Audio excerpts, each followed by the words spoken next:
What's up, everybody, and welcome to our very special 69th episode of the CHUMPcast.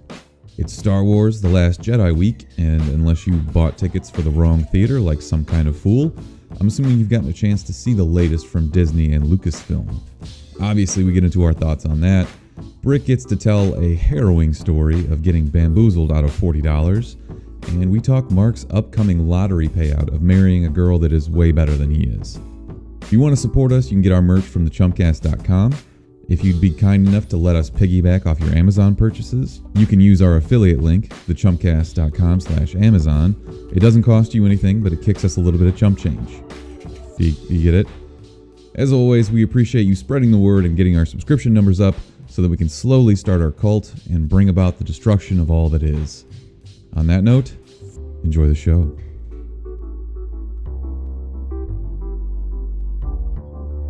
All right, we're going to get this out of the way. Can you just recap what happened to us tonight? First of all, we saw Jumanji pre-screen. Thank you to our friends at Sony for the free tickets and the very nice theater experience. Yeah, the free tickets. Good. Barely. You got hit with some parking validation? The tickets were free. The tickets were free. We'll give them the tickets for free. Apparently at this theater, you can only validate. They only validate if you're there for 4 hours, which makes, I guess, sense. If you're going to be shopping around. No, stupid. No. So let's back up a little bit. Please. If you ever go to one of these screenings, if you ever get a ticket somehow, any of the listeners out there, you have to get there early because they way oversell them. By oversell, I mean they give out too many free tickets because they want a full house. Yeah. I get that. That makes sense. To have to get there 2 hours early for a movie that you're kind of lukewarm or tepid on seeing it's kind of the worst. Nothing was more worse than that because I could give or take seeing Jumanji next week or this week. I didn't really care. It wasn't like my number one Star Wars priority, which I still haven't even seen. No, but it was kind of like, this is the first one that like Sony reached out to us. They're like, come check out this screening of Jumanji. It's going to be a big blockbuster movie. So yeah, we gotta be there. We gotta make ourselves look good, right? Of course. Yeah, we go there. And I bus there. I go there immediately after work. In fact, I leave 5 minutes early from work because I'm like, hey, got to get there early just because I got to get a decent seat to see this movie. By the way, the hardest theater in Chicago to get to. Heart of the city. Such a clusterfuck. River East? Yes. Yeah. Full heart of the city. There's no train anywhere nearby. The parking there, well, we'll get to that. Parking there is a full nightmare. You couldn't be more of a nightmare. We go in there. I get in there at 5:05. Go up there, wait. Movie's going to be, starts at 7 o'clock? 7 o'clock. I see a sign as I'm pulling out and going into the theater saying, validated parking only counts for 4 hours. And I was like, okay, well, it's 5 o'clock now. Movie is going to be, I don't know how long. I'm assuming at least 2 hours. Yeah. And I was like, well, they're going to give me 30 minutes of previews. I'm fucking done. I'm screwed. I'm going to pay a high premium for goddamn parking. And then, luckily enough, they got your hopes back up. No previews. I was like, oh, we're back on schedule. In fact, I'm ahead of schedule now. Which is hands down the best part of these screenings is that they don't do no previews. 30 minutes of previews. Yeah. Previews usually take forever. And you know how I am about previews. I don't do any trailers. Try not to, at least. So we get out 15 minutes early. I'm 3 hours and 45 minutes into my parking. And then I go downstairs and I'm like, all right, where do I validate this? They're like, oh yeah, go validate it upstairs in the corner of the frickin' place. And I was like, okay. So I go back upstairs and Spence like, I'm going to go to the bathroom for now. Okay. Here's where you try to blame it on me. Like you didn't miss the turn to get out of the parking You're garage. getting ahead of yourself. So I'm sitting there waiting for Ryan, who has a shy bladder, known shy bladder. He comes out. Not as shy as mine. I piss like 3 times during the movies. So. You do. It's pretty. You're the worst. Yeah, I piss. You eat your full Jimmy John sandwich and then you go pee 6 times during a movie. A 2-liter Mountain Dew and go piss. So much water. So we're going down. At this point, I actually almost forget where I parked. I luckily went downstairs, just opened up a door, and just so happened to find the car. The elevators didn't work. They really try and get you to pay that premium parking. I swear to God. How do you not have elevators work in the building? First of all, that's not even bad though. You have to respect those parking rates because the one at Roosevelt, they give you 0 to an hour and a half for a movie theater parking. What fucking movie is an hour and a half? The validation rates are only from 0 to an hour and a half. They're giving you 4 hours. So if you were typically going to go see a regular movie on a regular night, you'd be out of there with plenty of time. Yeah. So you can be mad, but you can't be mad at the same time. You got to think about it that way. Word. Yeah. That validation is terrible. But anyway, so they try and screw you by putting up the validation parking in the top of the corner of the place and then having the elevators not work and be janky. And also the hallways smell like pee. But anyway, I got out. I randomly, so luckily found my car immediately. And so me and Smith start sprinting over to our car. We feel like we're actually in Jumanji because that's what happens all the time in Jumanji. We get out. I pull around. I'm speeding in this freaking parking lot. I missed the turn to go up there to get to the exit because it's actually another lap. Yeah, we did another lap. I cut through some places to get there. Anyway, we get to the parking lot. I validate my thing, and it's literally 4 hours on the dot, and it just goes $39. I'm like, fuck. Wait, the guy that's plugging in the tickets? No. There was no guy. It's only me and the robot, man. Me versus the machine. But when there is a guy and you're over like a few minutes, he does the airport concierge kind of thing where they're like, "Ooh, you're 2 pounds over, sir. Ooh. That's gonna be $58." Yes, they just are smug at that point. Yeah, if you're over a few minutes for parking validation, they just. So as an innocent bystander of this, Brick, you are one of the most level-headed people I've ever met. You just usually. Water off a duck's back, nothing bothers you. Watching you get fully irate was one of the funniest fucking things I've ever seen in my entire life. I was apoplectic about the whole situation. He had a full-on conniption, and it was so awesome. Conniption! I punched the validation machine. You haven't fucking kidding me? And then I pull out my ticket, and I speed past this guy. I brutally cut him off, and my window was already down. And he honks at me and gives me one of those, puts his arms up. And I fully extended my arm outside my window and flicked him off. And I was like, fuck you, buddy. And I just sped off. I was actually so mad. My window was down. It was the most George Costanza fucking thing I've ever seen in my life because you are fully in the wrong. Just being a complete asshole. Zero regard for anyone around you. I feel like interesting shit only happens when I'm not there. Yeah, the whole Wrigleyville incident where you threw the girl your number and did all that bullshit. Oh yeah. I forgot about that. I'm never there. And then you went to Taco Bell and pitched the CHUMPS to a bunch of people, you're saying? And we told about the Hulk world thing. They loved us. I explained World War Hulk to these two giant bodyguard men that were guarding the Taco Bell. Yeah. They were into it. Wait, they were actually super into it. They were actually asking us questions. We were also obliterated drunk, so maybe they just didn't. Well, we went to a dance breakdancing competition that night. Oh my god, with TJ the DJ. Oh my god, TJ. Yeah, that was hilarious. What an eventful night after a clusterfuck of a day. What's it going to take for me to get you to go to another one of these screenings? Not River East, anywhere but the center of the city with $40 of parking. That theater is so cool. They got that big arcade and shit, but man, it's such a nightmare. It's actually really cool theater. That was where we went when we saw the Baba Yaga. Yeah, when we went and saw John Wick 2, and we saw an actual guy that looked just like John Wick. He was John fucking Wick, man. He was. His one friend was like a Hispanic looking John Wick. He had the slick back hair. He's like, yeah, my friend looks like John Wick. I first thought he said I look like John Wick. I'm like, And then his friend walked in and I'm like, oh my God, that guy looks just like John Wick. He did. He's like, I told you. And then I killed his dog. Yeah. And he killed you. So what do you guys want to talk about? Mark, you're getting married in 2 weeks. Wow. Yeah. And Brick is officially invited. Was I officially the last scratch on there? Yeah. Yes. Barely made it by the hair, my chinny chin chin. It's like college all over again. You barely graduated. Honestly, we were getting super tight with attendance. Normally you think 15 to 20% of the people aren't going to show. We literally sent out 220, 230 invites. Expected, 200, 190. And 5 people said no. What fuck? What you didn't factor in was, being New Year's Eve. Now I don't have to make New Year's Eve plans. Now I should go to this wedding because weddings are actually dope. And New Year's Eve is the fucking worst. New Year's Eve is the worst. Yeah. Why would you ever? Oh, sorry, I actually have plans. I have a wedding to go to that day. Amazing. Yeah. It's gonna be fun as shit, and it's my wedding. It's gonna be ridiculous. You're gonna be so stressed out, and we're gonna have a blast. Yeah. Rick and I are gonna be so hammered, just having fun, dancing our asses off, and you're gonna be saying hello to Kelly's grandparents and shit. Yeah. Yeah. Hey, I'm going to get to your table and just be like, no, peace. And just keep walking. You should say peace. Oh, we're actually going to stop in the middle of your reception to record an episode of the CHUMPcast. Yeah, we're here live at Mark's wedding. Did he say I do? Just setting up mics at your table. Everyone's like, what the fuck are those guys doing? We get guests on the show all the time. Fuck my fuck. I'm actually. Are you nervous at all?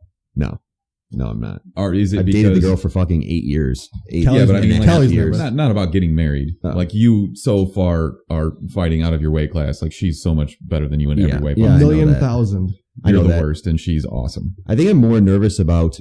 She met Bieber once. She did meet Bieber. She was at his table. She's like, oh my God, I was just at Bieber's table at Paris Club. I'm like, what, did TJ put you there? She's like, yeah, he helped us get up there. I'm like, all right. What, did he tell you to leave after a while? Yeah, he did. He's a dick. She got so pissed off. I'm like, I would fucking tell you to leave too, probably. I would be you drinking my booze. Yeah. Oh, you're married? Pace.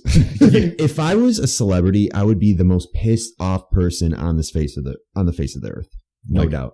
Punching parking boxes and cutting people off and flipping them the bird and shit. Yeah. Fucking asshole. Just not being left alone in general, that could be the worst thing ever. It probably is the worst thing.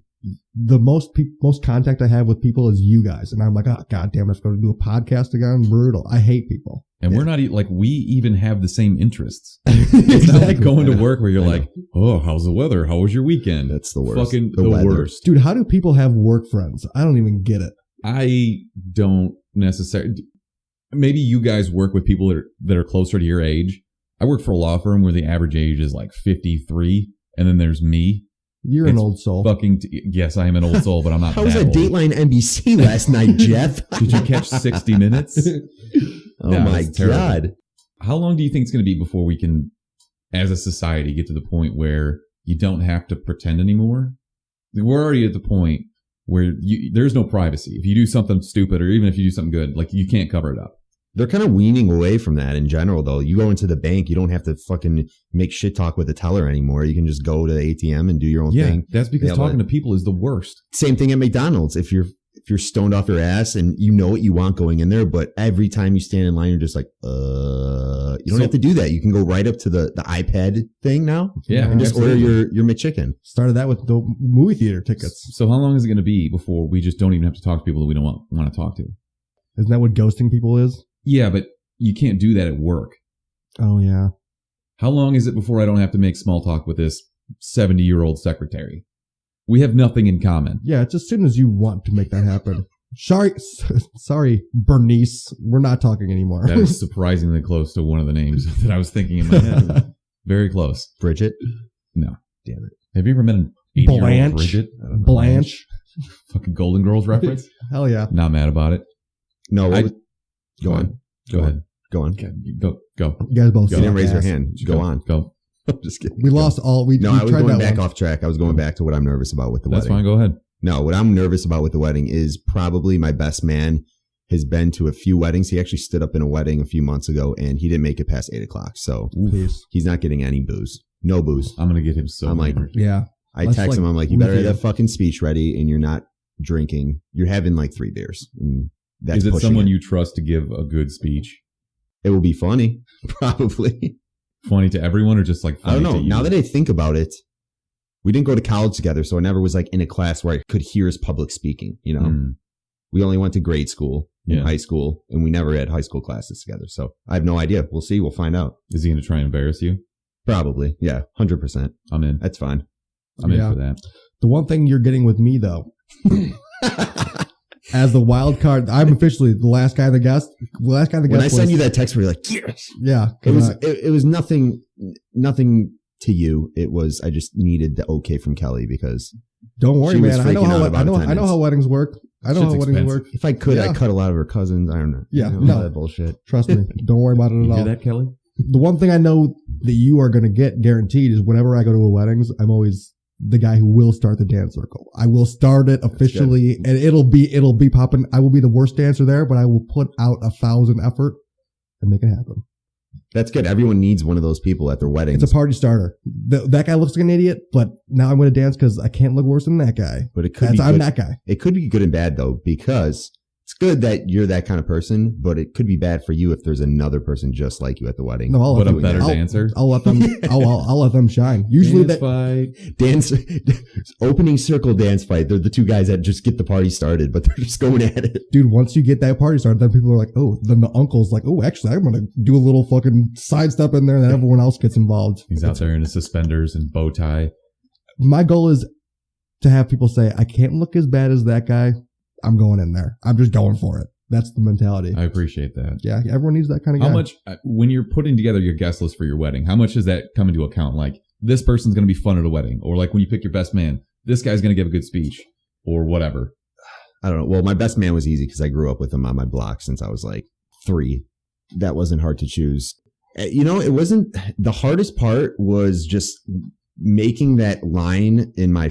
You want to invite everyone to your wedding, and you're like putting a value in everyone. I value you. Like, you invited me before you invited Brick, so you value me more than you value Brick. Well, I'm your least most important friend. Well, exactly. Well, to that point, actually, when you think about when I was sending the invites, Brick honestly didn't even really come on the show that much. I wasn't. I didn't. We didn't see each other. That wasn't until later. You know? I didn't expect to. We weren't in a group meet together. No, we didn't text each other and we talk were in Delta Lima back and shit. Ryan. Oh no, were we in Delta Lima at that point?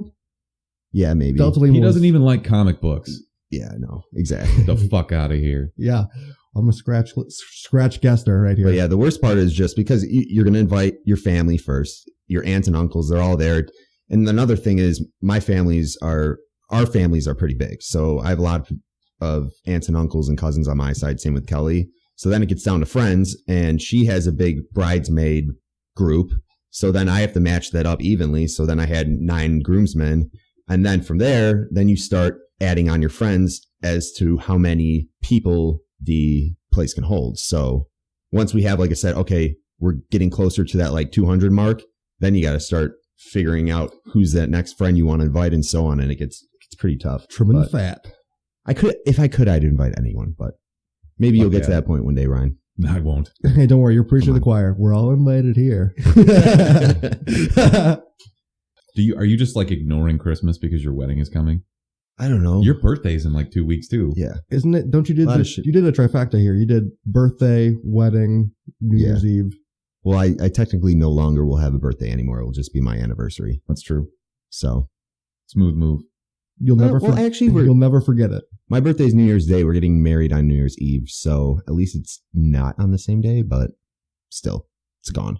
It's gone forever. Anniversary, and then it's like, ooh, yeah, treat me on my day. My birthday sucks anyways. Everyone's like, oh my God, you're New Year's baby? Think about it. Do you give a shit? When you go out for someone's birthday, you're going out for their birthday. When you go out for my birthday, what are you going out for? New Year's Day. Yeah. Football. Nobody. Nope. Well, you don't go out. Everyone celebrates my birthday technically on New Year's Eve when it hits 12 o'clock. So you're going out for New Year's Eve to party. You give 2 shits about my birthday. That's why my birthday sucks. Mark, also, I don't get my own special day. Also, if you do get your own special day, nobody's going to be there because they're all going to be hungover as fuck from New Year's Eve. Exactly. So you can't even do anything cool. I can assure you that regardless of whenever your birthday was, I would not give a shit about it. But I would argue, counterpoint, New Year's Day drinking is fun because there's football on. You can go do brunch. It's a day drinking thing. You just got to make sure you get January 2nd off. Yeah. I took it easy last year for New Year's Eve. I actually really took it easy. I went home at like 1 and barely drank for some reason. But I woke up for Hubbard and brunch the next day, and that was probably the best. Oh, yeah. We went there. New Year's Day. Were you there? Yeah. Yeah. That was a blast. We were like throwing crab legs at people and shit.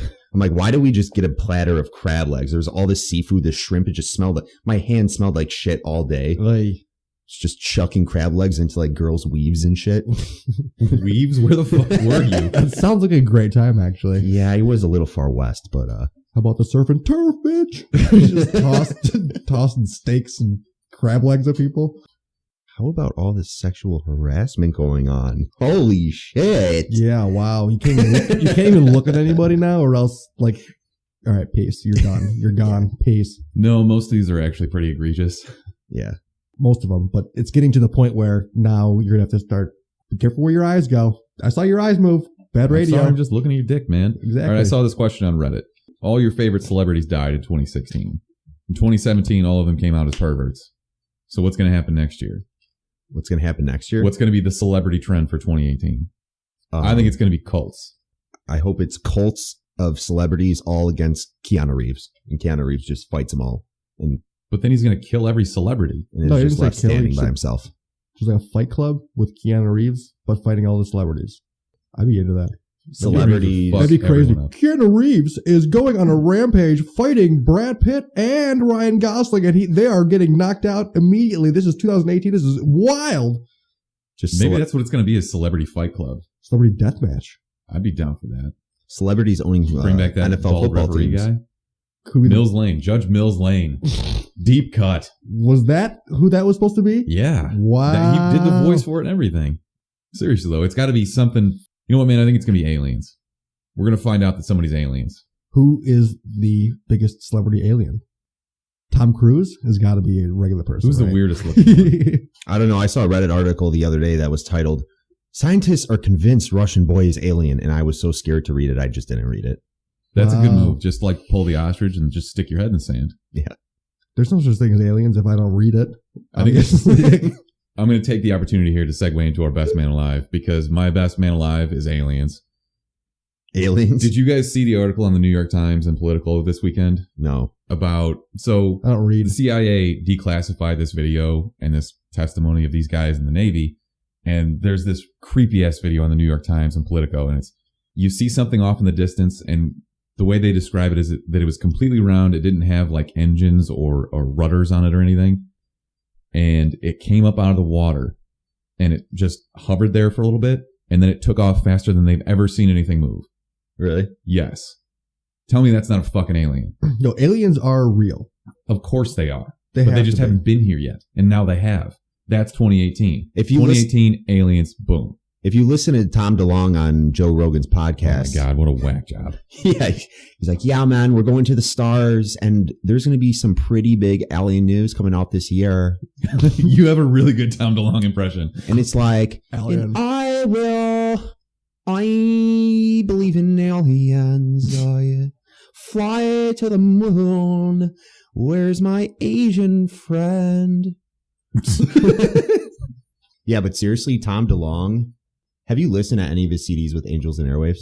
No. No, they all sound the fucking same. They're actually really good. He had that one song, Everything's Magic, that was literally the car commercial for every single car commercial last year. Yeah, but isn't that how you know that your rock and roll career has kind of taken a nosedive? When you show up in a fucking Mazda commercial? He was on ESPN too, kind of like 30 Seconds to Mars, their new song that you always hear. That and the Imagine Dragons one. If you can walk on water. That song? Yeah. Whoa. Yeah. Does that mean he's falling off though? Jared Leto? I mean, I think Jared Leto went full on crazy like 4 years ago. Yeah. When did he do the Joker, or was he crazy when he Suicide did Dallas Squad. Buyers Club? That's tough. Tipping I could point. see him doing heroin for that movie. Just being like, character acting. Yeah, one of those method actors. Definitely. Time to shoot up and let's fucking record this. I don't know why I had a southern accent, but isn't it southern? They're in Texas, Dallas? right? Something like that. Yeah. All right. Do either of you have a best man alive for me that can beat aliens? I don't know. This one I feel like is just going to piss you off because I feel like you hate these things. So last night was A Christmas Story live. Did you watch it at all? I actually watched part of it. Did you? Mm-hmm. You have to give it up for the Ralphie kid. He looks like Ralphie A. His name is Andy Walken. And just when you take in consideration how young a lot of these kids are, and for the fact that this Andy Walken kid can do a full on musical show, technically quote unquote live on TV, that's pretty impressive. I think it was live, wasn't it? So Yeah. yeah, thinks, well, They had an audience. I don't know what and they live broadcast it. technically means. Well, you know? it's basically not recorded beforehand, not edited. So like if Yeah. you fuck up while you're recording it, it's like Saturday Night Live. I thought he did a great job. A lot of people didn't like it. It's not a Christmas story. That's No, it's one not. of the It's a greatest musical. Christmas movies of all time. It's a musical, and you should know that going into these. They did a Grease one a year ago or whatever. But They've done Grease. They're going to do Hairspray. They did a Captain Hook one with Christopher Walken that was one of the worst things I've ever watched. It was comically bad. Imagine him singing and dancing as Captain Hook. It's fucking awful. And I think that he just wanted to go out there and do it to quote unquote prove that he could sing and dance, but he can't do either. Well, he did. What was that music video he was in? That was Is that Moby? no, it's not Moby, but I know that's definitely going to be our outro Crystal song. Method? baby, no, that's No. Seal. That is Yes, Seal. that is definitely Seal. I can be a kiss from a rose from within. No. Fat Boy Slim. Fat Boy Slim. That's why I thought Moby. It's just a super Yo. skinny white dude. Can we just like pause it for a second and just play the Absolutely intro? not. I can't hear it. Fuck. I know. That's weird about it. Isn't the whole You video are a like cock this? bitch. Oh my god. Yeah. So imagine like an hour and a half of this, except it's set to Peter Pan. Even better. Lock me in for. It's fucking terrible, man. Sorry. So yeah. Anyways, your best man alive. Yeah, my best man alive was Ralphie. A little boy. I guess if you want to say it that way, creep. Yeah, you'll. But I'm pretty sure that he is actually just a little boy. Okay, yeah, defend yourself. But Andy Walken, great job yesterday. Defend yourself. I love it.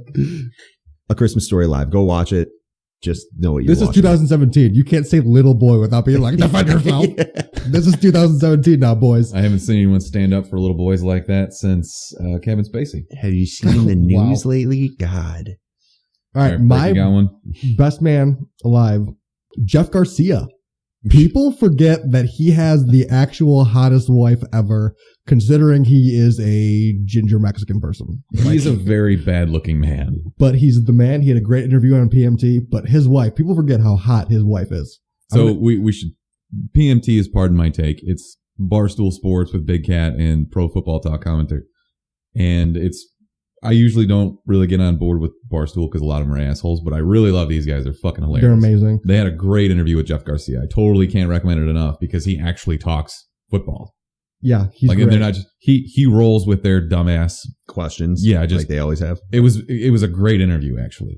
Like when he beat Dallas on Christmas Day, obviously. Call back. Mentions it several times. Did they make any references to his face or his hair or the way he just looks in general? They do call him a ginger. Okay. Oh yeah, which he totally of course is. You have to. And he calls himself a Mexican ginger. He's like, yeah, for that, like that's what I am, 100%. They called Canelo a ginger too. He is. I know. But can we just get like, what's it like being a Mexican ginger? I'm like, God, all right. And he was laughing. Yeah, you can't take those guys seriously. Talking to a guy that would literally rip your head off. Yeah, can't take those guys seriously though. Mark, but let me just give you an earnest response to this is Jeff Garcia's wife and Jeff Garcia. Is she a porn star? And if she's not a porn star, what does she do? She kind of looks like she would be a character in the Goofy movie, but like a hot Goofy movie character. You know what I mean?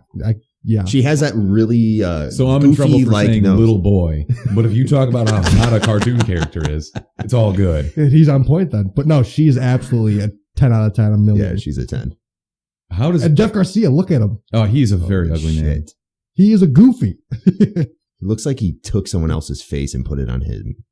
Who's that murderer who did that? Ed Gein.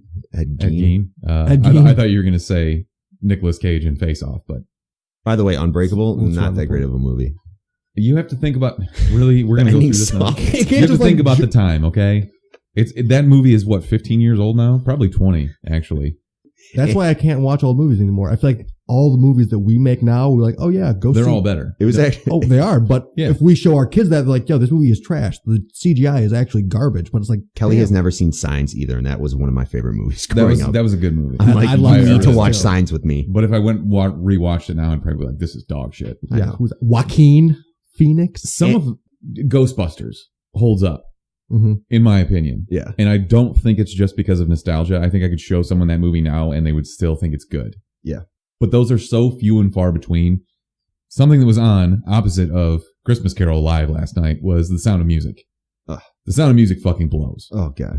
Don't at me on Twitter. Fuck off. That movie sucks. It does suck.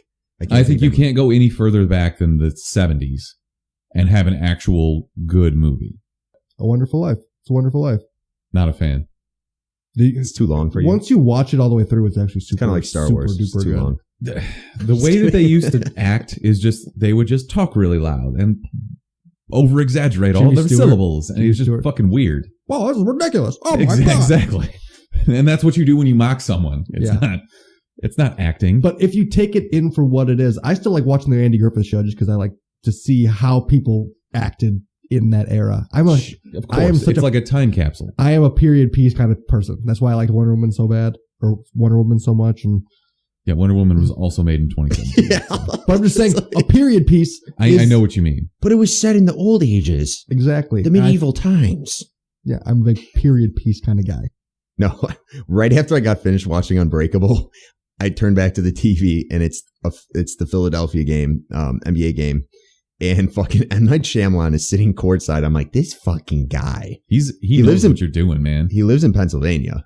Mm-hmm. I was like, is that fucking M. Night Shyamalan? You could tell because he's...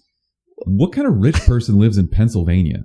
I have no idea. I think he grew up there and he just Yeah, okay, so when you get money, you leave. I know, go to LA. I was in Pittsburgh last week and it fucking sucked. It was terrible. Well, look at the movies he makes. He's a fucking weirdo, probably.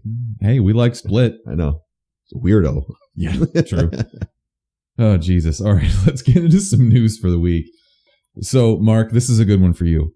I assume you remember Kill or Be Killed, the comic book. God, yeah. Now that Did you put it down? About it, I put it down. It just had those like hidden references and wanted to. It was so pretentious. It was very pretentious. But Chad Stahelski, who directed John Wick, is going to adapt this movie for the big screen. Okay.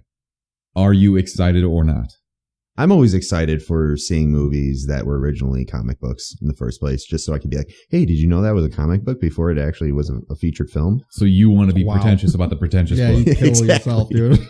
I thought this is not Ed Brubaker's best work, personally, in my opinion. But whatever, man. You know, it's giving him exposure, not that he needs it, really. Yeah. He was a writer on Westworld. He wrote, like, The Death of Captain America and all this other shit. He's a very famous comic book writer. I did not love this story. I put it down after, like, 6 issues. Yeah. But I guess I'm excited that I don't have to go back and read the comics. I'll just watch the movie and be like, okay. Here, I get the idea. Welcome to my world. Yeah, you don't. As I said on the outside of your nerd comic book conversations. So the idea of the story is pass.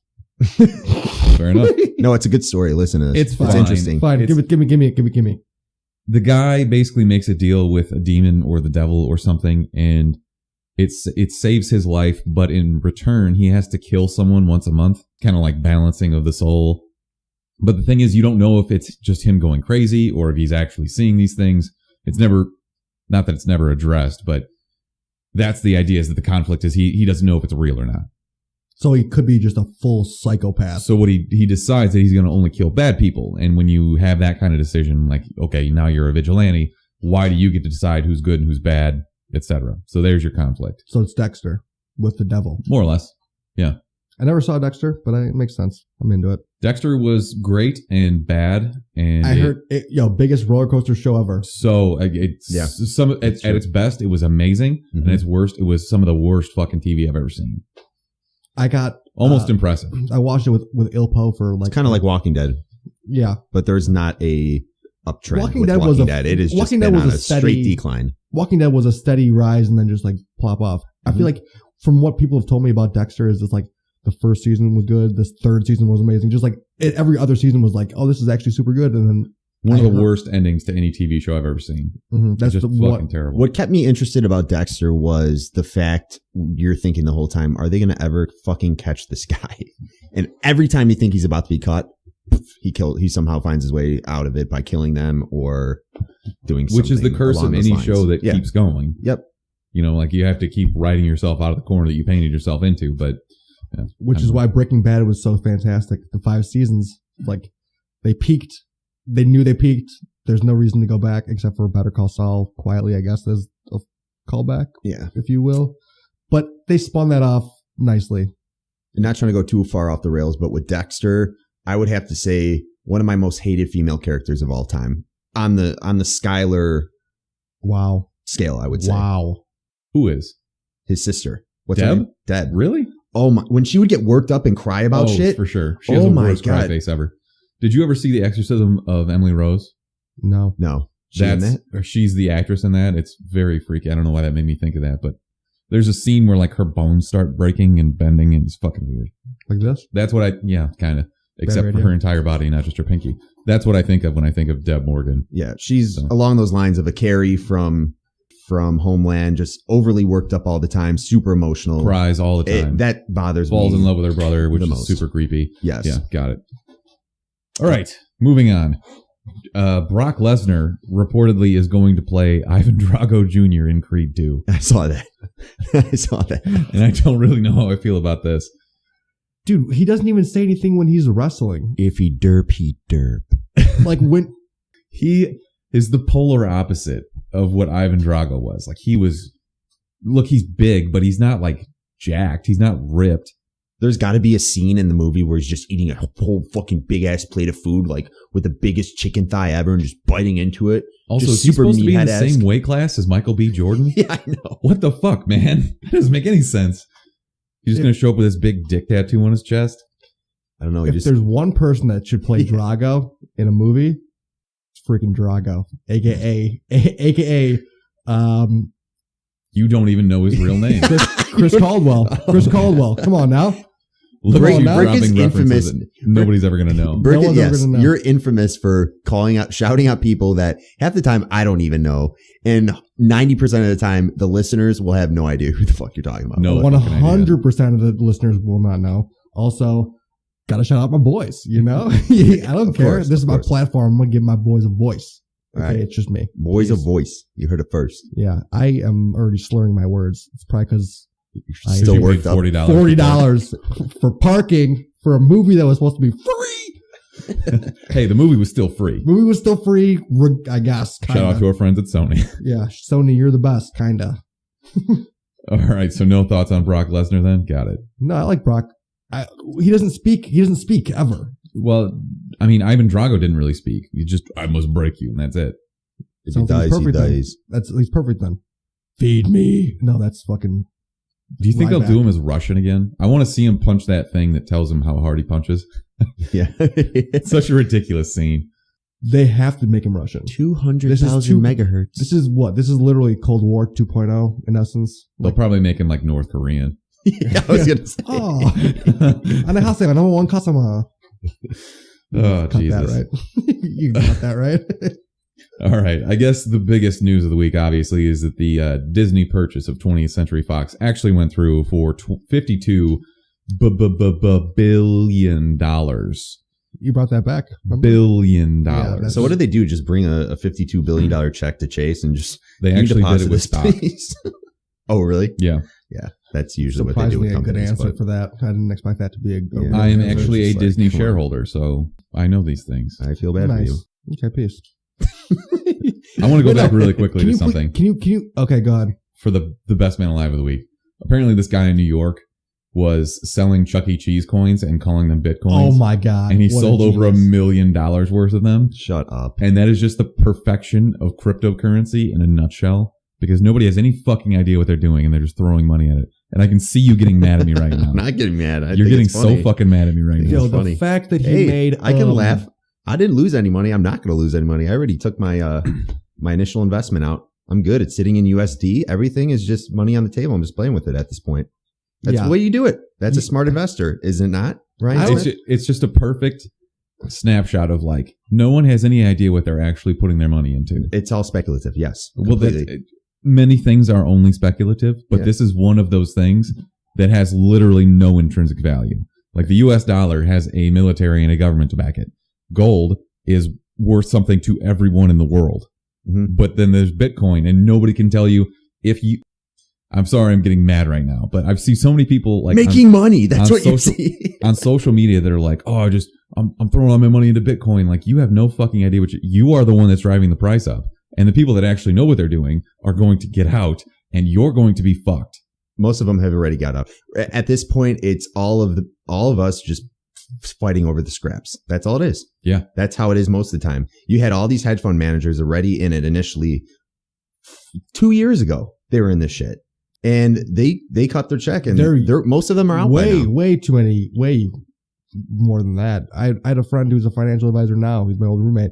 He bought shares of Bitcoin when it was $500 a piece. He bought 10 Bitcoins. Well, I'm not speaking for the small group of people besides all these hedge fund managers and other people. No, he's a financial advisor. So he did that in 2013. So the hedge funds probably did that even before that. Yeah. The guys on the street. There's a lot of those guys. But no, this guy that's what I mean making by $1 that. million off of selling Chuck E. Cheese coins is hilarious. It's so funny to me. How did he get all the Chuck E. Cheese coins? Why aren't anybody asking these questions? Maybe it was like a Bernie Madoff Ponzi scheme where he took somebody's money up front. He's like, I'm out. I'll drop that Bitcoin off later. TP's going to be so pissed when he's listening to this episode. No, he's got a large stake in Bitcoin. Here, I'll ask you right now. Let's take guesses right now. All right. Bitcoin's almost to $20,000. It's past 20. No, it's not. Yes, it is.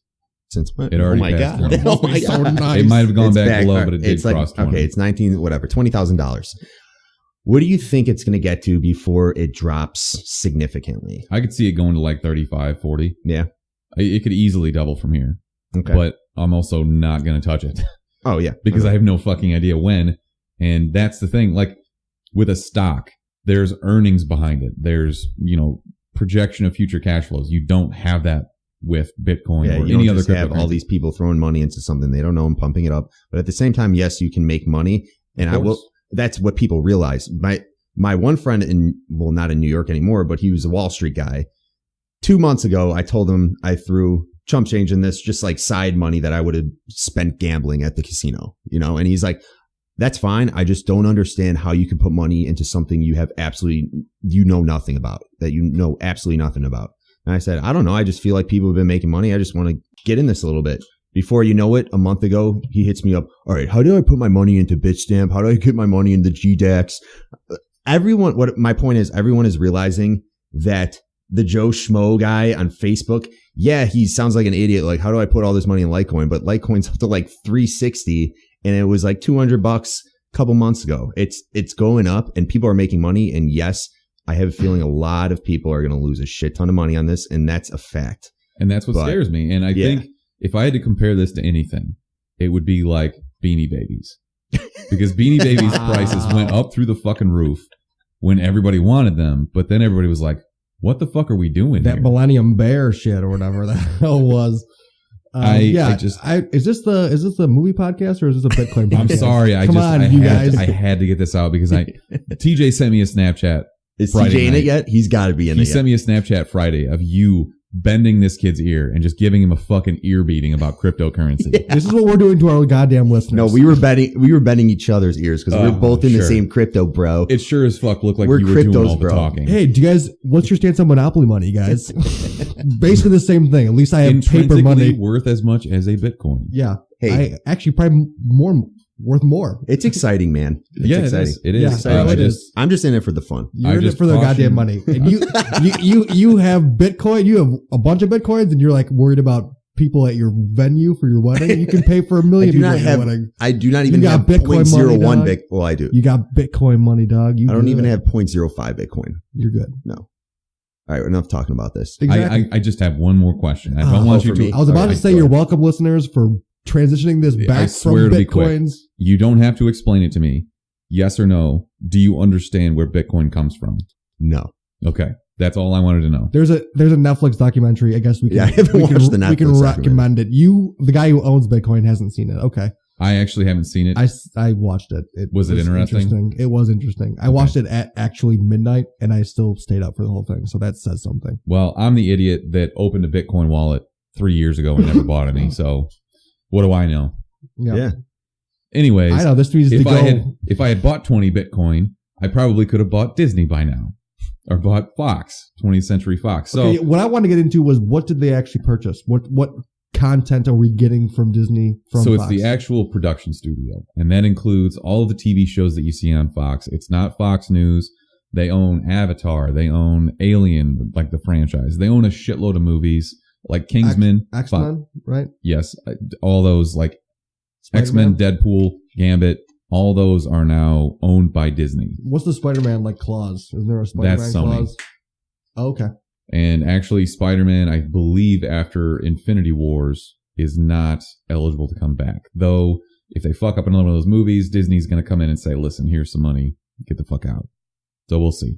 There's a whole lot of implications here, and none of it's going to be clear. We're not going to have any fucking idea what's going on for 5-6 years, at least. Because everything that's already on the slate is probably going to be made, and anything that's already got a release date is probably already in production.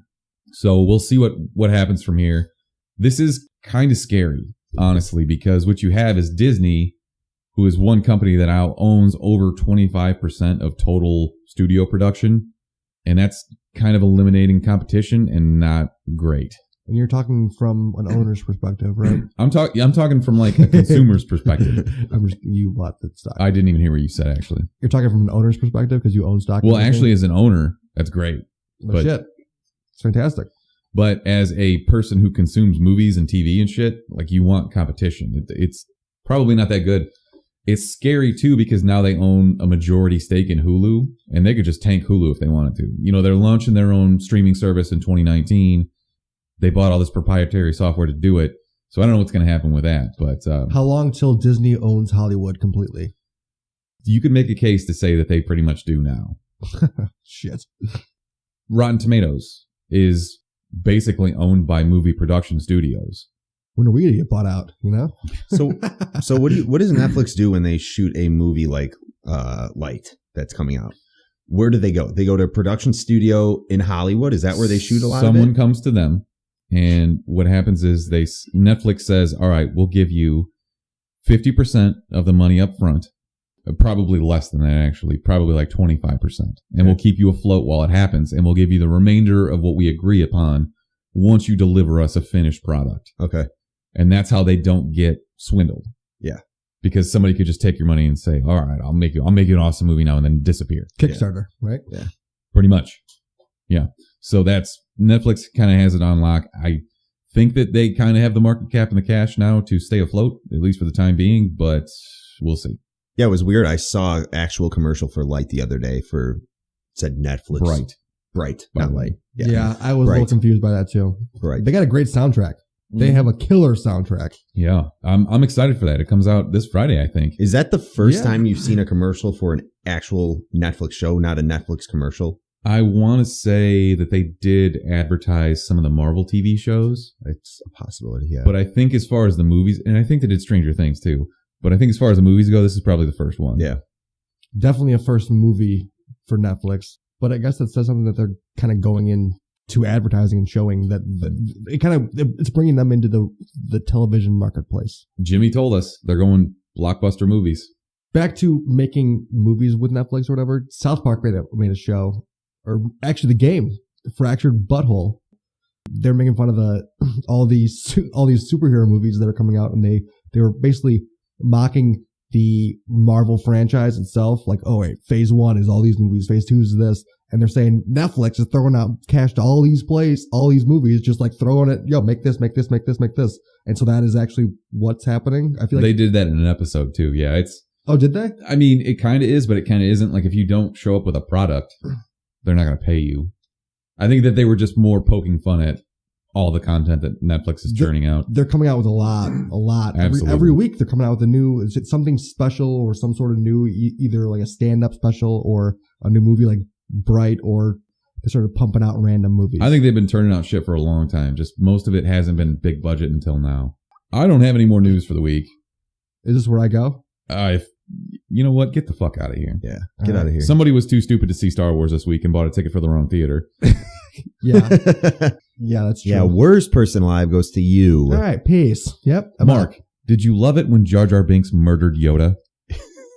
I tweeted, awesome movie, Yoda's dead. And I literally thought, since I know nothing about Star Wars, that Yoda actually died in the movie and people were pissed off at me. Yoda's been dead forever. I know. What? Well, I didn't know if he was just like him. He died in the 80s. What the fuck? Okay, let me ask you this one question before I go. There's going to be a Star Wars movie every year probably from here on out. I think they're going to... Okay, so here's what's coming next. The Han Solo movie is coming next December. That's like an origin story that's going to come out, and it'll be set prior to Rogue One, probably during maybe where the prequels were made, because you have to assume that Han Solo is roughly the age of Darth Vader, so it's probably like him as a young adult. Alden Ehrenreich, I can never say his fucking name, but he's going to play Han Solo. Donald Glover is going to be Lando Calrissian. I don't really think that this is a necessary movie, but sure, I'll go see it. What Star Wars movie would you want to see made? For me, personally, I'm going 2. I would love to see a Yoda origin story, see how he learns to use the Force. That's a Terry Greenbean special. Shout out to Terry Greenbeans. What up? Back to my shout outs. And then I would love to see a Boba Fett origins movie too. Just I want to see him doing bounty hunting, actually earning his paycheck. The most overplayed so fucking sick. character in all of Star Wars is Boba Fett. What? He's not even that great. The entire Mandalorian race is better than he is. How? They didn't end up in a fucking Sarlacc pit. I will fight me. Sarlacc pits are for losers, man. Yeah, exactly. And that's why Boba Fett ended up in one. Damn, I didn't know where that was going. All right, peace. Star Wars is fucking lame. Also, a Yoda movie would be the most annoying thing ever to watch, because you got to listen to him do fucking dialogue for 2 hours. I was super annoyed just seeing him in that movie for 10 minutes. What if it turns out that like he got bonked on the head with a lightsaber? That's why he has a speech impediment. If you got bonked on the head with a lightsaber, your head would be cut in half. Not Yoda. What if he got pistol? Get out of here. Go away. You got donked with the metal part of it. Now Go away. Go home. Peace, you will. Alrighty then. Peace. I'll validate your parking on the way out. Yeah, $39. Fucking shit. You parking, you validate, bitch. All right. Good Lord. All right. Let's talk Star Wars, Mark. Since Brick didn't get a chance to go see it this week, The Last Jedi came out to a massive $220 million domestic opening, which is about twice the size of pretty much anything else that opened this year. Just fucking huge. And they have a huge budget. I get it. But this is one of those movies that's going to do $1 billion every year. I think Rogue One and the Han Solo movie, etc., aren't going to have this type of opening. But I know this is the second biggest since Last Jedi. Since The Force Awakens. Mm-hmm. So absolutely massive. So people seem to be pretty torn on this. It sounds like you and I disagree on it fundamentally as well. Yeah, I just don't know how Kylo Ren dies. And oh, Bricketto, you're still here? Oh man. Oh, I'm so sorry, dude. Can you get the fuck out of here? All right, he's actually gone. Now that he's woken up everyone in my house. General Hux is a bitch, by the way. I don't think we need to talk about any of the actors or anything in this. Just give me your general thoughts on it. Then we'll talk about spoilers after a little bit. My thoughts are going to be very general because I will be completely candid and let everyone know I'm not a huge Star Wars fan. I vaguely remember the older Star Wars movies. Ryan, you know a shit ton more about Star Wars. So my conversation with you is going to kind of be feeding you questions. And I want to hear your feedback as to the things that bothered me as a viewer that doesn't really understand and know much about the Star Wars universe, as opposed to somebody that does. And I'll just let you know kind of things that bothered me and if they made sense to you or if I'm completely wrong and I just didn't get something. Okay. So is that more spoiler specific? It's going to be more spoiler specific, but I'll start by saying I enjoyed the movie. There were a lot of instances throughout it that were super intriguing, very exciting. And I don't know. It's kind of what happened with the last one that we saw. Rogue One. It just kind of dragged on. And I'm not going to lie, Rogue One, the ending got me a little more fired up in that one than it did with The Last Jedi. All right, let's speak in generalities. Yeah. Did you like the action in the movie? I did like the action. I loved it. I thought it was excellent. It looked beautiful. Mm-hmm. I do agree with you that it went on a little bit longer than it should have. Like, how long do I have to see Mark Hamill climbing up a mountain for? As I was actually sitting in the movie, and I don't often do this, I was thinking, this is when the movie's going to end. And then it went on, and then I'm like, okay, no. This is where it's going to end. It did that a lot. This is where it's going to end. And it never did. And they resolved a lot of things that I feel as though they should have waited until the third in this miniseries to resolve, to tie off. But at the same time, that kind of makes me excited to see, okay, well, what are they going to do now? You know, what's Rian Johnson? What are they going to, how are they going to write their way out of this corner? Mm-hmm. While I think they could have expanded on some things, I also think that it opens the door to see more creative, I don't know, I guess conflict. Yeah. At the end of it, it did leave you asking, what are they going to do now? But at the same time, I would say the one thing I just didn't really like about it was I feel like it dragged on a little too long and the ending just wasn't what I hoped for. Wouldn't you rather not know what's going to happen though? Wouldn't you rather have them tie this up and say, oh shit, I have no idea what the next turn is going to be? I think I was just expecting a huge battle like Rogue One at the end, okay, which I didn't really get. A lot of intense reveals happened. And I'll get to that as well. They didn't really make sense to me. Or I'll say I was just surprised. And does everyone just have the Force? And can everyone just utilize it like that? That's the one thing I'll mention before we get into spoilers. But okay. So what about the acting? Did you think the acting was well done? I thought the acting was well done.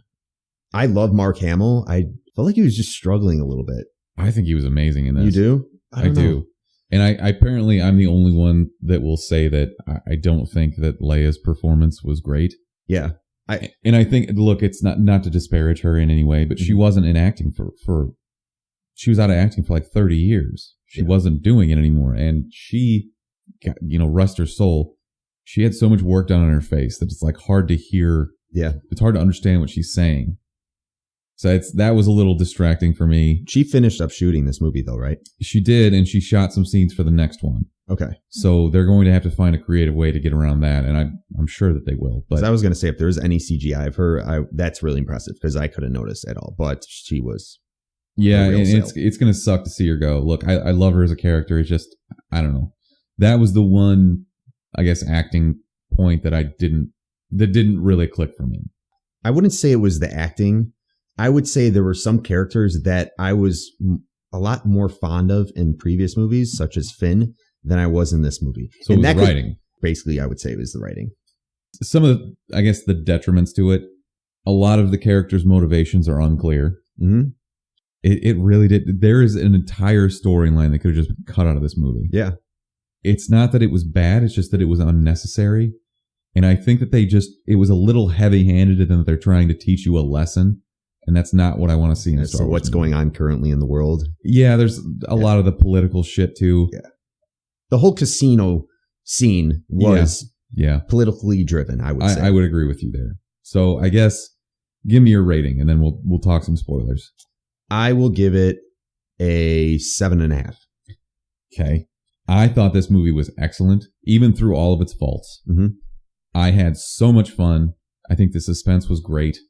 Even though you knew the main characters were probably going to make it out alive, I was still on the edge of my seat. This is a 9 for me. Okay. I loved it, and I can't wait to go see it again. A lot of times when I see a movie for the second time, obviously my opinion can change, and I'm fully ready for that. But I'm also excited to be able to sit back and enjoy the action scenes a little, just again, because they were so visually stunning and so well done. Mm-hmm. Yep. So I guess at this point, we're going to spoil it. So I'll mark this in the show notes. Make sure you stick around at the end. We'll give our recommendations for the week. But, all right. So spoilers from here on out. Tell me what you thought about the Leia scene. I don't have enough background into the Leia character to really have an opinion on it. Of course, yes, I thought she was dead. I thought she was dead for sure. And then when she started pulling herself back into the ship with the Mary Poppins scene that people are calling it. So stupid. I didn't know if that's something I should be understanding. Like she can do that shit and she can float and use the Force to that. Like I get it. She has what Star Wars nerds would call her is Force sensitive. Yeah. Like she has a little bit of it, but not enough to do that. Okay. Oh man. It was just so stupid. And I really can't think of a better way to describe it. It just was out of place. And there are a million things they could have done instead of that. And it doesn't matter in the grand scheme of things. They wanted her to survive through that. And she did. So that's fine. So it doesn't really matter. It's not going to detract from the entire thing. But it was poorly handled. And also, wasn't that your chance to write her out? I know. So I guess I thought she was dead for sure. I mean, they must have more shot for her than what I think. You know, I guess. I think they're going to kill her off from natural causes, to be honest. That would be just to pay respect to her in general. No, she's got to go out like a fucking boss, though. I don't know. I have no idea what they're going to do. She's got to go out like Ordo did. So, okay, let's talk about some of the action scenes because it opens on a big ass space battle and that shit was awesome. Yes.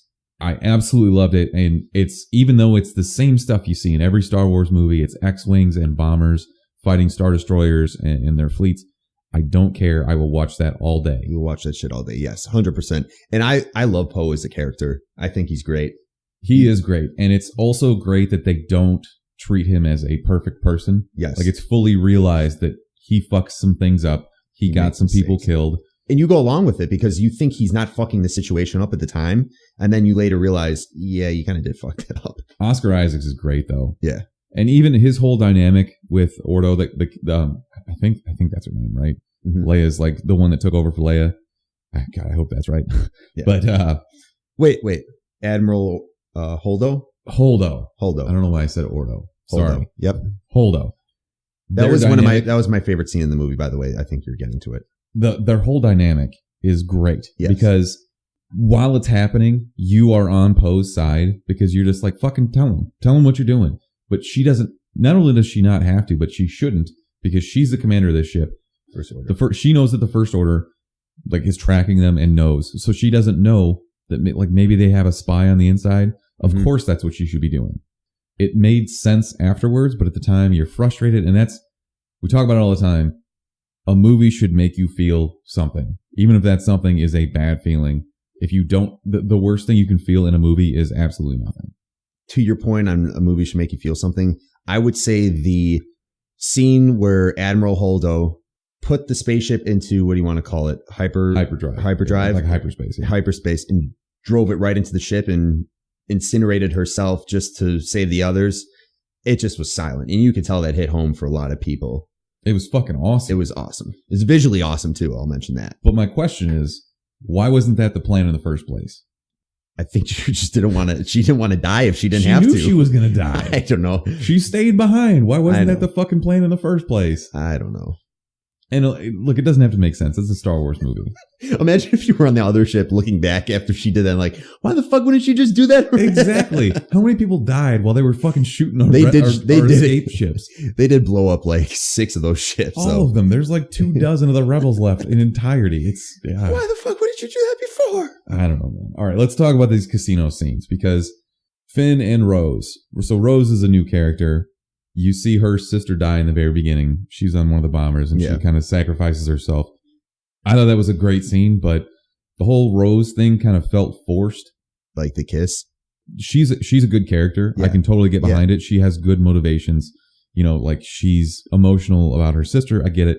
But the whole love thing that they're really trying to force on there is just out of place. And there was no romantic entanglement between the two of them leading up to that at all. It just comes at the end. Yeah. She kind of saves him, but then she kisses him and then it just goes into a coma. What bothered me the most, this movie is about failure. That's their underlying tone, right? Because that's what Yoda comes back to talk to Luke about. That's what Luke says is preaching to Rey because he failed Ben Solo and all this other shit. They fail that entire mission and they get a lot of fucking people killed. Mm-hmm. That's very true. So it felt heavy-handed to me. Like, I get it, but did you have to kill off all those rebels? It just feels like they're on a wild goose chase it has no reward at the end of it.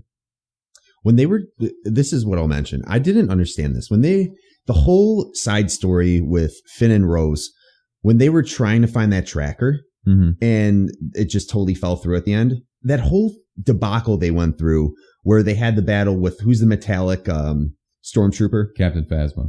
All that shit that happened was for nothing. Am I not right? I think what you're going to get is you're going to get Benicio del Toro coming back. Yeah. So he plays DJ, the hacker lockpick guy. Mm-hmm. So that'll probably come back in the third movie in this series. Outside of that, man, other than you get to see BB-8 be a badass and take over an AT-ST, and other than that, man, I don't know. And that fight scene with Phasma, that let me down. I don't know. I feel like it could have been way better. A lot of people are upset because she has a comic book, and I haven't read it. I can't speak to it, but she had a very minimal part in The Force Awakens. She immediately dies in this movie. Immediately, yeah. I don't care. It's Gwendolyn Christie, so it's like a big name actress. Yeah. And they just don't really do her much service. Like, it's not a character that I care about, but a lot of people are up in arms. Star Wars nerds are the easiest people to piss off. Oh, for sure. For sure. So currently on Rotten Tomatoes, this movie has a 93% score from critics and a 53% from fans. I fucking hated it. It's seriously just a bunch of neckbeards sitting in the basement, pounding on their keyboards, talking about how much this movie let them down. Like, just enjoy it for what it is. I'm sorry. If you don't like it and you want it to be something different, go write some fucking fan fiction. Come up with something better. I dare you. Let me ask your opinion on some scenes that I thoroughly enjoyed, but also let me down in the end. The battle scene with Kylo Ren and Rey. Okay. Awesome. The Red Throne Room. That was awesome. Amazing. Were you upset at the background you come to learn about Rey? About her parents? Yes. No. Did you at one point think Kylo was going to say, "You're my sister," or something along those lines? No, I didn't, mostly because I just don't, it would have felt so forced. Is that me just saying that because I know nothing about Star Wars? Could that not have happened? Or do you think other people thought that was a possibility? But I just, what people think is, oh, she has the Force, so she's related to the Skywalkers somehow. Yeah. That doesn't have to be true. And also, I think that would have been super forced. Yeah. So I'm kind of happy with the way it went. It also gives her some motivation, for the future. It doesn't bother me.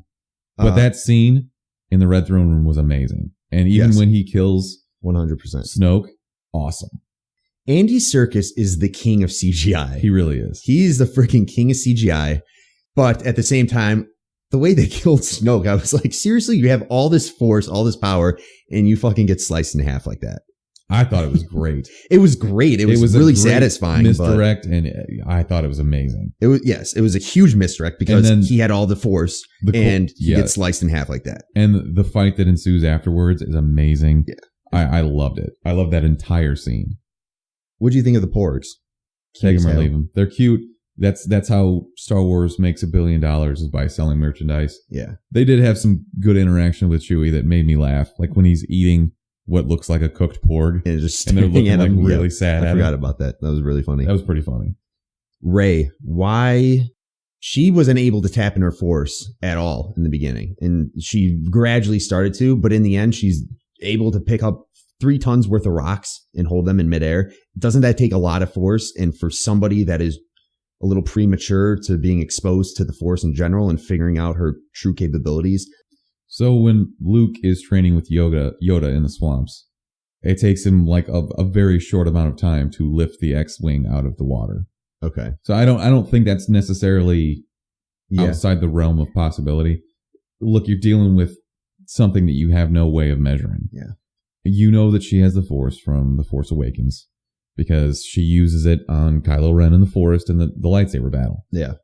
Maybe it's absurd. How do you measure it?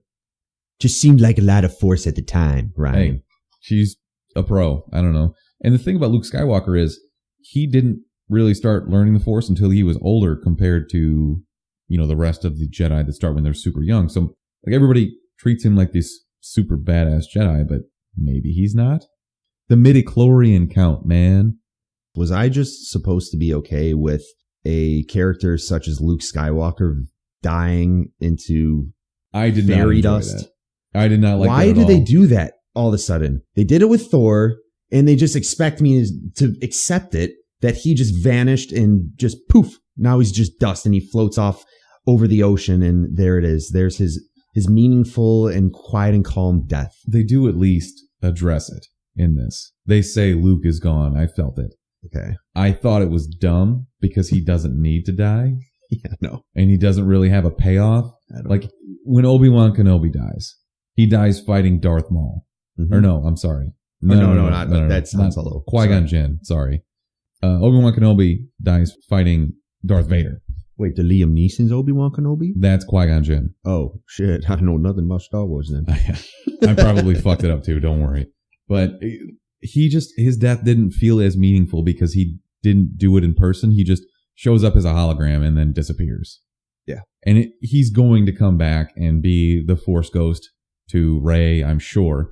But that's just it's not satisfying for me, I guess. How do you feel about Kylo Ren? I think he was great. I think he did an excellent job in this movie. I think Adam Driver is a great actor. He really is. How do you feel about the character? Do you have any sympathy for him? I think that his character arc is good in that he has no idea what he really wants.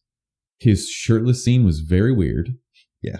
He has a very weird shaped body and he's got very pasty. You see his body full fledged in what's the series on HBO? It's Girls. Actually really good. Girls, yes.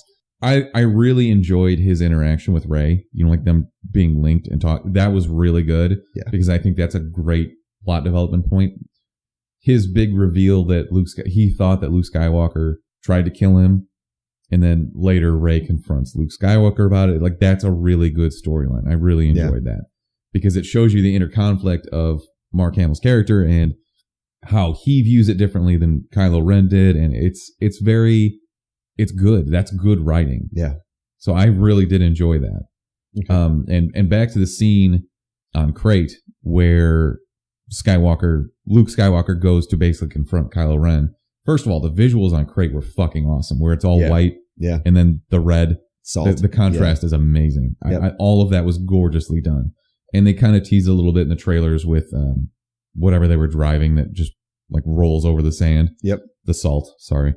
I thought it was great. And Luke Skywalker's little fucking brush the dirt off his shoulder was just... That was hilarious. Perfect. Yes. That's Mark Hamill to a T. I loved it. But yeah, I think that was great. And it just didn't pay off the way that I wanted it to. Mm-hmm. That was one scene I wanted so much more. I got chills when Mark Hamill walked out there and they were just shooting everything they had at him. Kylo Ren was ordering all of his, what do you call those walking ships? AT-ATs. He was, and he's facing down this entire fucking fleet of stuff that's going to kill him. Yeah. But then you realize he's not there. He's just a Force hologram, which or whatever you want to call stupid, it. But yeah, whatever. Got my hopes up, actually. Yeah, So, I know. I was like, oh, he's such a badass. Oh, wait. So make a prediction for the next movie. What do you think's going to happen? Are we going to get the showdown, the lightsaber battle that we want between Rey and Kylo Ren? I don't know. What I thought was really interesting was the last scene of the movie with the broomstick and that little kid who has the Force, obviously. Mm-hmm. They're going to go somewhere with that, I think, but that probably won't be the next movie, but I hope they do something. I don't know. If you're a Star Wars guy, you probably know a lot more than me into what that could potentially mean. I totally forgot what we were even talking about. Yeah, but I think they could go somewhere with the little kid in the last scene of the movie. That's got to be so far down the line, though, right? You would think.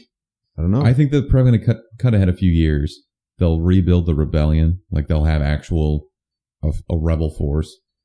I don't know what they're going to do with Poe Dameron, but I wish they would. I want them to focus more on him because Oscar Isaacs is fucking awesome. Yeah. And now they're going to jam Rose in there and try to make it a love triangle or something. Yeah. No, I don't know. Finn and Rey didn't really even interact in this. They didn't. Hardly at all. They hugged towards the end, I think, and that was it. That's it. So, a lot to be seen. There was a lot of little weird shit throughout this. Like, you see, Mark Hamill just really towed the line between being super serious and being over the top goofy. Like, when he's fishing and like when he walks up to that weird space animal and squeezes blue milk out of its boobs. Yeah. That was forgot about weird, that. Man. And the look that he gives her when he just like dumps it on his face. It's just, that was disgusting. It's just weird. Disgusting. Yoda coming back was really hit me in the nostalgia. Yeah. I thought that was a pretty good message where Yoda's just kind of like... They did the CGI like the old Yoda, which I thought was actually really cool, how it was kind of still rickety movements and stuff. Yeah. I thought that was really good, though. The message there was just kind of like, it's good to learn from this shit, but you don't have to fucking live by it. Just take what you want and move on. Yeah, exactly. I don't really have anything else to say about this. I thought it was fucking great. What I do love about Mark Hamill is I always search for that inner Joker in his voice. It very much came through. Batman the Animated Series, I always listen just to hear that inner Joker coming from his vocals, but that's what I love whenever I see him in different roles. When he gets intense, the Joker comes out. Yeah. So Mark Hamill's the best. Obviously you recommend this. You gave it a 7.5 out of 10. Yeah, I recommend it. I'm just not a huge Star Wars fan, so I think a lot of people could agree that also saw this movie. The action was awesome. The eye candy was awesome. But in the end, it just dragged on a little bit. Like I said, the motivations aren't clear. I have no idea why the First Order is doing what they're doing. Like, I don't know what their end game is. Mm-hmm. I have no fucking idea. And all you really have from the rebellion is, well, we don't like the First Order. You get a little bit out of Rose because she grew up as like a slave or whatever. But wasn't that kind of contradictory? What were those weird things that were keeping up the island that Luke Skywalker was staying on? I mean, they kind of seemed like slaves to me. I know. So I had no idea. And also there was a lot of political undertones here where you're talking about arms dealers that are selling to both sides of things. And it's just, we get it. Leave that out of Star Wars, maybe. We get it. Leave it out of a lot of shit, to be honest. The reason why the prequels sucked is because you talked about the fucking intergalactic Senate. Get that political bullshit out of here and give me some lightsaber fights. Give me some more porgs that are a lot cuter. A lot more furrier. Do you think they're going to be porgs that show up? Like, are they just going to live in the Millennium Falcon now? Probably. Oh, shit. That was the scene I wanted to mention. The Millennium Falcon chase scene on Crate when they're going through, like, the narrow shafts. That was awesome. Sweet. And what did, who mentioned? They're like, oh, they hate that ship or something along those lines. That was amazing. It was such a good scene. So, I don't know, man. It's great. I don't know what else to say about it. Go see it. Go see the movie. Not that anyone needs me to tell them to go see Star Wars, but this definitely lived up to my expectations. I was very happy with it. Grab the biggest thing of Millennium Falcon hologram boxed popcorn you can get. Sit down in that chair and enjoy this movie because it's good. I can't wait to go. I'm going to go see this again on Friday, I think. I'm going to take the movie pass. I still can't get movie tickets around me for this. Like, it's sold out forever. They're going to make so many billions of dollars on this. So many billions. All right, Mark, let's get into our recommendations for the week. I'll go first. I have in the past talked about Ash vs. Evil Dead, which was a Starz show. Obviously, you're familiar with Evil Dead, Army of Darkness, etc. Yes. the show, the first 2 seasons just showed up on Netflix. If you love campy horror and super over-the-top violence and shit, absolutely watch this show. It's so fucking ridiculous, and it's funny, and it's Bruce Campbell just at his peak Bruce Campbell. It's absolutely amazing. Watch the first episode, and if you don't like the first episode, the series is not for you. Yeah. Okay. But if you enjoy that campy horror, over-the-top shit, it's absolutely worth the watch. I'll check it out. My recommendation, I'm going to nerd the fuck out for once, which we used to do, and we don't really do that much anymore. Some of the Batman comics coming out recently are the new Bitcoin.